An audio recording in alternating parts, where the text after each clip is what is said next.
Oh, absolutely extraordinary.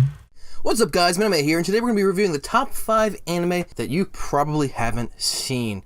Now, I did rank these up from like the most popular anime to the least popular anime. So if you've seen all these anime so far in the first few, just keep watching and I'm sure I'll show you eventually one you haven't seen yet. At number 5, we have Fruit of Grecia by 8-Bit Studios. It's an absolutely gorgeous anime, definitely the most pretty anime on this list. And I could not recommend this anime enough. Unfortunately, it got a lot of flack because it was kind of used to sell a video game, which, I mean, a lot of people really hate that fact.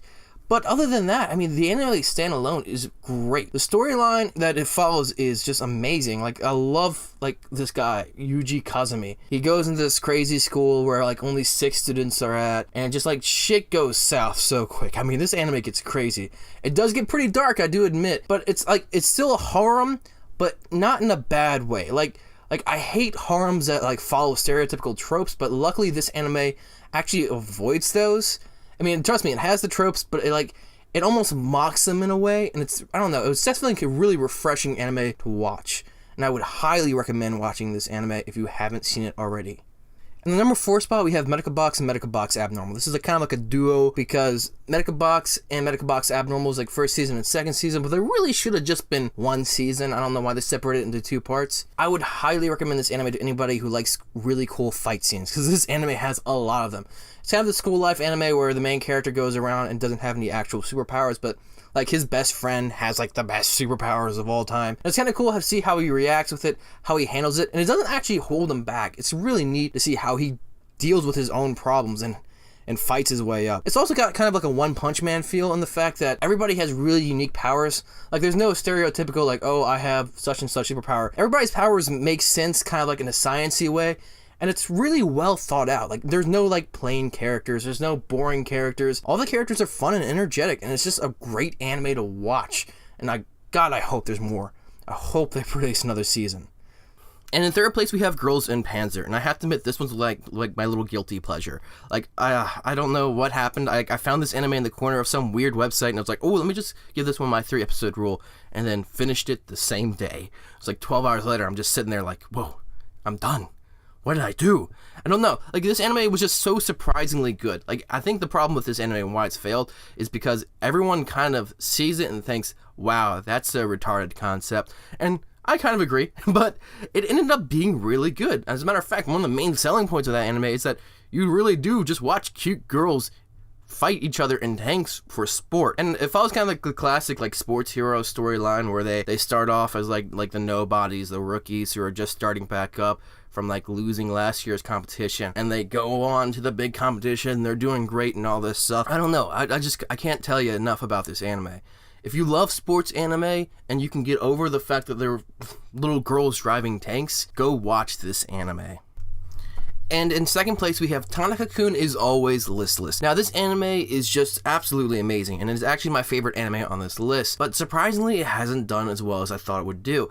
Now, granted, it did just come out, so it might catch on sooner or later, but I really do hope it does. I feel like this anime is a mastery of the slice of life genre. I think it's just Silverlink proving that they can create like the perfect slice of life anime. I think the characters in this anime are absolutely some of the best, if not the best in anime. As a matter of fact, I'm gonna have a separate video annotation off here where I'm gonna explain why I think Tana Cocoon is Always Listless is a masterpiece when it comes to anime. Now, granted, there are a few characters that are a little bit over the top, like Tana Cocoon himself.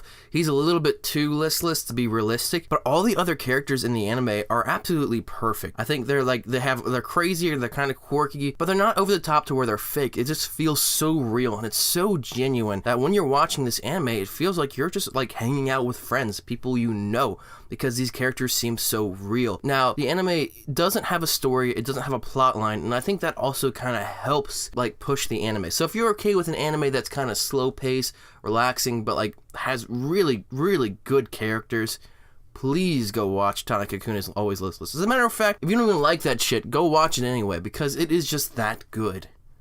And in the gold medal first place spot, we've got Ixion Saga DT. Now, it's so sad to think that this anime failed because it is not only hilarious, it's got a pretty good storyline, and it's actually fairly pretty. Like, not like Fruit of Grecia pretty, but like, that's definitely not the reason it failed. And so Professor Matt had to put his glasses on to find out why this anime failed as hard as it did, because it is literally half as popular as the second place anime on this list. And the reason why is because it came out the same time From the New World came out, a new season of Gintama, the original Psycho-Pass, and Pet Girl Sakura. So talk about some heavy goddamn competition. So I went ahead and, like, in order to find this anime, I actually found it, like, in the bottom right corner of some website getting just bashed by a bunch of reviewers. And I decided to watch it, and I was just blown away. I was really surprised. The anime is funny as shit. Like I've never watched an anime where, like, I watch the main character and his crew, and they're all hilarious, and they're funny as shit to watch. And then it switches to the antagonist for a few episodes, and I almost prefer the antagonist because he is so funny also. Like, I don't know, it's like a perfect mix. Like they're two different types of funny, but they're both fucking hilarious. Now, this anime isn't exactly safe for work, don't get me wrong. This anime is definitely kind of, I wouldn't say raunchy, but like the context of what they talk about is definitely not safe for work. So I would not like go watch this anime willy-nilly or like show it to little kids. I mean, the little kids probably wouldn't get it. They just kind of like laugh and be confused. But still, like, it's so funny and I just can't get over it. I would highly recommend this anime to all of you because I know you guys haven't seen it. Don't you lie to me. I know you haven't seen this anime because it's like buried and it's like hard to find. And it's only got like half the viewings of everybody else. But if you're like that 3 guys that like had seen it already, like, oh, I'm cool, I've seen it, I'm a cool dude, go watch it a second time just so you can understand how great this anime is and try to spread it around because I really want this anime to get seen more, and I just feel bad for the company that made it brain-based that they didn't get enough recognition for it. Anyway, guys, thanks for watching. I hope this helped you find anime that you haven't seen yet and that you're inspired to go see now. I'm going to try doing more videos like this soon, but as you can see, I've been kind of busy. I got that AMV out to you guys a few months ago, and shameless self-promotion, click on link here. And I've been trying to do more. So remember to like, subscribe, comment if you have any questions or requests for future things. Obviously, you know, I ain't going to force you to like or comment or subscribe, but it's like highly recommended. You know, it's like giving me drugs. Like, you're like my drug dealer, okay? This is support my habit. Support it, guys. Anyway, guys, this is Manime checking out. See you guys around. And au revoir? I don't know. Fuck off. Bye.